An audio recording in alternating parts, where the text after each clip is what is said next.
G'day crafters, welcome to another workout of the week. So I'll just say to start off with, please excuse the birds, but hopefully you enjoy the sound of some Australian wildlife while I record this video as they're very vocal this morning. Today's workout, I'm really excited to share it because the other workouts of the week I've been sharing have been from earlier in my career as a trainer, and this one and like the next sort of few months of ideas are coming from later in my career as a trainer. And it was really interesting for me as I went back over these plans to see how my skills had developed as a trainer. And it really, I think, goes to show that if you just stick with it, while your first sessions may feel awkward, you might feel like you're not very confident, you over time will get better and better. Especially using a resource like BootCraft, you're going to get better and better. So today's workout is a hill workout, so you'll need some hills, preferably grass if it's not too wet, but you know, a road, a quiet road or something like that, as long as you feel like it's safe for your clients to be running on this road. You know, down the end of like a court or a dead end is often a good place to do these kind of workouts. To warm up my clients, we use the run from our meeting area to the hill area as the warm up. So that way we weren't wasting a lot of time. And I do things like getting to stop and do squats and push-ups and things like that along the way to the hill area as a way to kind of warm up their whole body instead of just their legs. Then once we got there, we went into the first drill. This type of drill is called a 3-person circuit, and you would have seen it probably before on BootCraft, and I think it's worth explaining how it works because it's a really useful drill. It's a great one to fall back on. I picked it up from Motivate to Train when I did their course. Basically, you just need to split your team into groups of 3, and then inside that group of 3, they're going to work through a circuit of 3 exercises. And usually one of those exercises is going to be a timekeeper exercise. So by that I mean, if you've got 1, 2, 3 in your group, person 1 is going to be doing an exercise for like a certain number of reps or a distance. And once they're done, then they're going to swap and do person 2's exercise. Person 2 is going to go to person 3's exercise, and then person 3 is going to come back around to the first one, the timekeeper exercise. And so that way the group is self-regulating how quickly they move through the circuit. So this is also another good one. You don't really need to worry too much about like putting like what different fitness levels are going on, as it'll kind of work itself out throughout the group. You can just sort of pair up. You can just go through your group and be like, so you got 15 people, you just be like 1, 2, 3, 4, 5, 1, 2, 3, 4, 5, 1, 2, 3, 4, 5. All the 1s are in one group, all the 2s are in another group, all the 3s, blah, blah, blah, blah. Okay. So for this, today's workout, they're going to use the hill as the timekeeper exercise.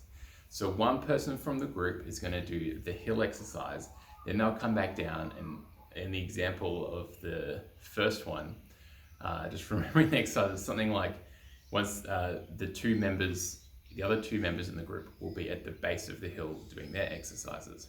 So person 1 does the hill exercise, comes back down, then they'll swap with, say, the person doing, I think it was like bird dogs.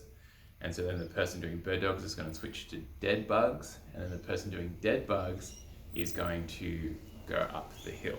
And then when they come back down, they're going to swap with the person doing bird dogs, dead bugs, they go. And they'll go through that 3 times at their own pace. If you split the group up pretty randomly, everyone should finish roughly around the same time. And then I've got 3 different sets of exercises, so they'll do another 2 different circuits. You have a little rest in between.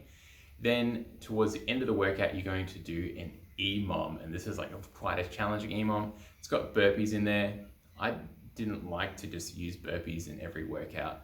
I like to save them for special occasions like this finisher. So the way this one's going to work is every minute on the minute, everyone's going to line up at the base of the hill. They're going to do 1 burpee and then sprint up the hill. Then they're going to walk back down, catching their breath. They need to get back down the hill before the minute's up, so that on the next minute, they're then going to do 2 burpees, sprint up the hill, walk back down, wait for the timer, third minute, 3 burpees up the hill, walk back down. You see where this is going? So eventually they're going to do 10 burpees and sprint. And towards the end, they might have to actually like jog back down the hill to make sure they get back down within the minute. With EMOMs, something else I would do, if someone isn't getting through, so say you've got like a beginner in the group, like 5 burpees might be a big deal for them and might take them, over 30 seconds, 35 seconds to do.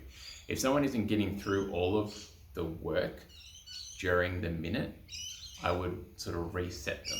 So I'd be like, maybe they got up to 6 burpees and sprint, and then they didn't get back down in time, or they got back down in time just for the next minute. I'd say, okay, you're going back to 1. So then they would go back to 1 burpee, and they would go back up again from there, 2, 3, 4. Okay. That way you haven't got people, who are just like falling behind and falling out of sync with the group and things like that. And they can still work to a capacity that's challenging for them without, just without feeling like they're failing or that they're holding everyone up or anything like that. All right, and that's today's workout. So we've got a 3-person circuit, we've got a nice EMOM, burpee finisher, and great use of hills, and good one for these times we live in as well with social distancing. There's no reason you can't keep the group socially distanced. In fact, if you split them into the groups of 3 at the start of the workout, it means they're only sort of contacting with those 2 other people. Yeah, great all-rounder workout. All right, I'll see you next week. Enjoy. Any questions, just leave a comment below.